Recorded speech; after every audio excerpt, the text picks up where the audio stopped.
racehorse. And in prepping them, we're trying to make them athletes and make them understand all the tools that they need to be a good athlete. Patience and learning, all the things that they need, you know, I think when they become a racehorse. Their daily routine for prepping is to come in and they get groomed for about 30 minutes, and it's patience to stand there while they're being groomed. And we're trying to improve not only their coats, but their muscle tone and their manners, certainly, so that they're patient. And then they're walked, myself and two others, we walk them each about 15 to 20 minutes. And during that time, we're trying to increase their fitness, improve their walk so they have a nice forward athletic walk, that they turn properly, stand up and square properly so that they can be inspected. We also go through the routine of bathing them and so that they're used to the hose. We also practice loading them quite regularly so that they walk into the trailer and stand quietly. I guess our goal mainly is so that when we get to the sale, what we do with them, we want to be the constant and not the variables, because there's too many variables at the sale, and all yearlings are like little kids with their eyes wide open. And if you're doing something with them for the first time at the sale, then they're going to be really confused. So we just try and do the same routine that they're going to see at the sale, so that they're comfortable in doing that, and that then they are much more prepared to show and hopefully sell well. The sale, you just never know. You know, there's more people certainly milling around them than they'll ever have, you know, here on the farm. You know, catalogs waving, papers blowing. Certainly the actual sale, the announcer, all the commotion, people, cars are everywhere.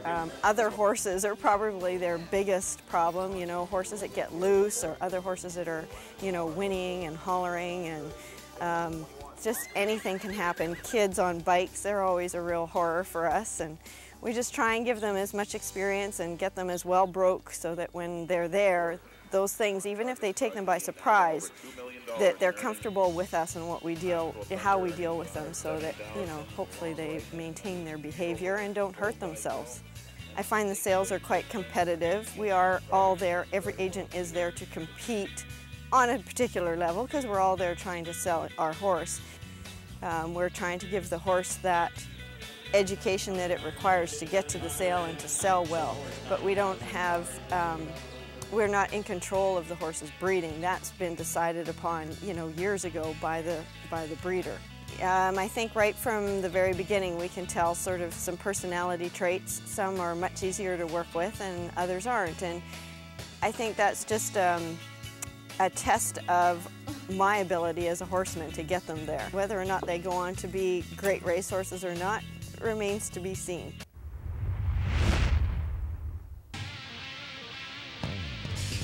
The Sport of Kings shines its camera on the equine heroes competing for glory in the biggest weekly Hastings race. We call it our Race of the Week. The Race of the Week is brought to you by Nick's Spaghetti House. Nick's Spaghetti House, combining great food in a horse racing atmosphere. Today on our Race of the Week, presented by Nick's Spaghetti House, we look at the 3-year-olds as they compete in the $50,000 CTHS sales stakes. Once again, this is for 3-year-olds, and it's one of the major perks you get when you purchase a BC bred out of the annual CTHS yearling sale. Now let's have Brooke run down the field. Silver Ruler is owned by J&V Morgan Ventures and Dick Ants. Silver Ruler is one of 3 maidens in today and goes long for the first time.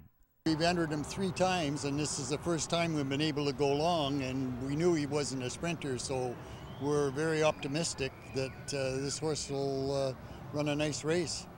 Majesticality is owned by Mr. and Mrs. R.J. Bennett. Majesticality sports a strong work tab and has experience at this distance. Well, the first time he ran long, he went to the front, which we didn't want to do, but he was pretty sharp, and being the first time going the distance, was a little bit confused, but I'm hoping just to sit off the pace a little bit. Woodshed is owned by Swift Thoroughbreds. Woodshed is coming off a big win and might be near the lead early today. He's coming into the race okay. Only problem is he's only had 3 starts, I believe, and he's been off for 2 months. So, and he's never gone a mile and 16, so it's actually a lot to ask for a horse. Red Wrangler is owned by Brian, Ben, and Nicole Giesbrecht. Red Wrangler is coming off a second-place finish and has a good work tab in prep for this one. You let the horse dictate how they want to run. I don't like speed horses because every time you go to the lead, there's always one going to attack you, and after that, there's going to be another one coming at you. So I like just to probably lay off the lead a little bit, Tommy. Quachi is owned by Swift Thoroughbreds. Quachi has the most experience going long and is coming off a big win at this distance. I know he won for a lot cheaper than, quite a lot cheaper than this race is, but again, the sales stake tends to be one of those races that it's restricted, and we know he's a road specialist, so we thought, we'd take a shot with him and see what we can do. Silly Fella is owned by Nick, Pauline, and Giovanni Felicella. Silly Fella sports the largest bankroll in the field, and he might just be stalking the leaders today. He's coming into the race really well. We hope for a good run from him today. Do you have any preference on how his running style will be, or do you talk it over with Pedro? We'll talk it over today, Pedro and I, and go over the form and see what we're going to do. Dees Victor is owned by Free Roman Farm. Dees Victor is a lightly raced maiden stretching out for the first time. He's ready to go. He'll be coming off the pace a bit, so hopefully he'll be right there. Prince Intent is owned by Glenn Todd and Patrick Kinsella. Prince Intent sports the top Bayer and is not immune to hitting the board. He ran a really good race going long over in Edmonton. He hooked a horse that was right there that fell in the Canadian Derby. I think he'll run really good tonight, I really do. Now, let's enjoy this strong field of colts and geldings. They're going a mile and a 16th in the CTHS Sales Stakes. There they go. Field of 8 colts and geldings, 3-year-olds sent on the way in the CTHS Sales Stakes, and Silly Fella is gunned for the early lead. Down on the inside is Woodshed. Prince Intent settles into third. Majesticality fourth by 2.5, followed by Red Wrangler. Then on the outside comes Dees Victor. 3 back is Quachi and Silver Ruler through the stretch now for the first time. On the inside is Woodshed by a head. Silly Fella, though, on the outside, pressing the pace. Prince Intent sits in third. Majesticality fourth. On the outside comes Dees Victor. As they pass by us now, the opening quarter up in 23-3. Into the clubhouse turn they go. Moving through on the inside now is Majesticality. Woodshed and Silly Fella widest of all. Prince Intent, Red Wrangler down towards the inside in fifth. Silver Ruler sixth. Dees Victor and Quachi. They went through the half in 48 flat as they race down the backstretch now. Silly Fella takes the lead, leads it now by 1.25 lengths. Majesticality, Prince Intent on the outside.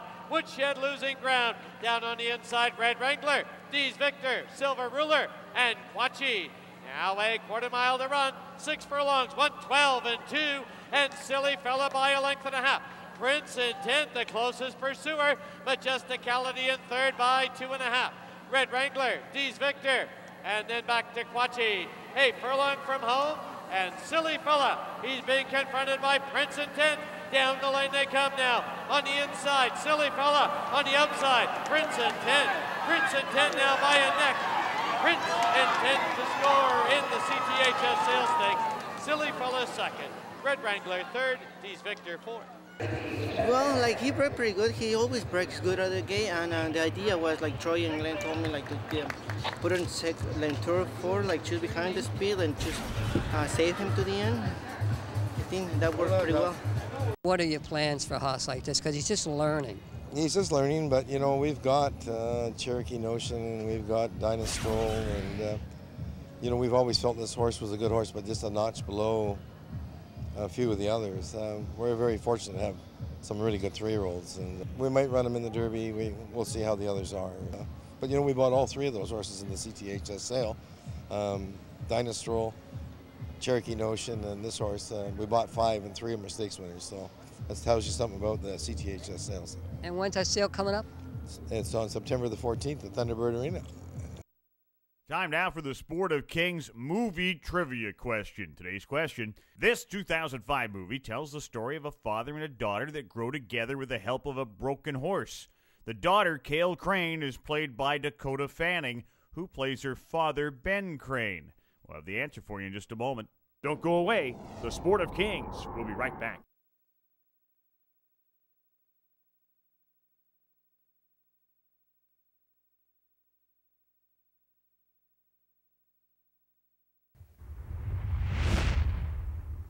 Time now for the answer to today's movie trivia question. The movie is called Dreamer. Ben Crane was played by Kurt Russell. And by the way, the horse does win the Breeders' Cup, only in Hollywood. Coming up this fall, horse racing gets some major market exposure with the opening of the big-budget movie Secretariat. And in conjunction with our Salute to the Champions, brought to you by the Vancouver Province, you're in for a treat, as we're going to show you Secretariat, one of his big races. Not the kind you thought you would be seeing. This is when he got beat by Onion, one of the biggest defeats in horse racing in history. It is the 1973 Whitney Stakes, run at Belmont Park. It's between Secretariat and the giant killer Onion. The Salute to the Champions is brought to you by the Province Sports, where you can read Tommy Walski's column, Hoss Talk, every Friday. The Province Sports, it all starts here. And they're off. And that's ruled by reason between horses. On the outside, there goes Onion, and West Coast Scout is now third. That's Secretariat fourth, and True Night is fifth as they round the clubhouse turn.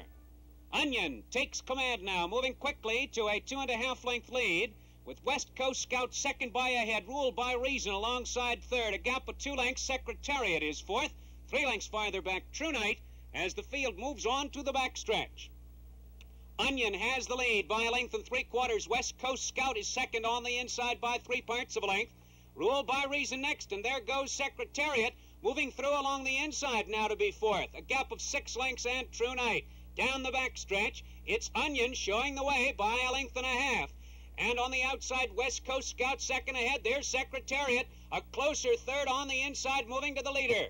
2.5 lengths farther back, ruled by reason. 8 lengths, and it's True Night fifth. They go past the half-mile pole into the far turn. Onion in front by a length. That's Secretariat. On the inside, taking over second position, moving to the leader. West Coast Scout is now third, with Rule by Reason fourth. Far back, it's True Night. On the far turn, Onion in front by a head. Secretariat on the rail, now up to challenge for the lead. Coming to the top of the stretch, it's Onion on the outside. And Secretariat on the rail up to challenge. They turn for home. There's 3/16 of a mile to the finish. It's Onion on the outside. Secretariat on the rail, stride for stride, head and head, and down the stretch they come. Onion on the outside, Secretariat on the rail. 1/8 of a mile to the finish. The leaders head and head, stride for stride. Secretariat and Onion. Onion has the lead by a head. Secretariat on the inside, past the 16th pole. It's Onion in front by a head. On the inside, Secretariat. Hey racing fans, are you looking to buy a future champion at the CTHS auction? Look no further than Foundation Stables Chestnut Filly, represented by Red Rock Farms in the auction. Hip 51 is the first foal from Foundation Stables' multiple stakes winner, Slough Pass. Slough Pass won $280,000 for her owners and was bred to graded stakes winner Finality. Check her out in the parade on Monday, September 13th, and you'll want to have her running in your silks next year. Okay, that's it for this edition of the Sport of Kings. And once again, on behalf of everyone here, we would like to say thank you for allowing us to be with you on this last half hour. 2 things to leave you with. On September 14th, it's the annual CTHS Yearling and Mixed Sale. It's to be held at Thunderbird Show Park in Langley. It's at 2 p.m. And Monday, now that's this coming Monday, it's holiday races. 2 major stakes are included on the card. It's the Hong Kong Jockey Club, the Richmond Derby Trial, and most of all now, remember to keep them straight or we will get you on that final turn. But remember, enjoy the weekend. Cut it. Cut it. Come on.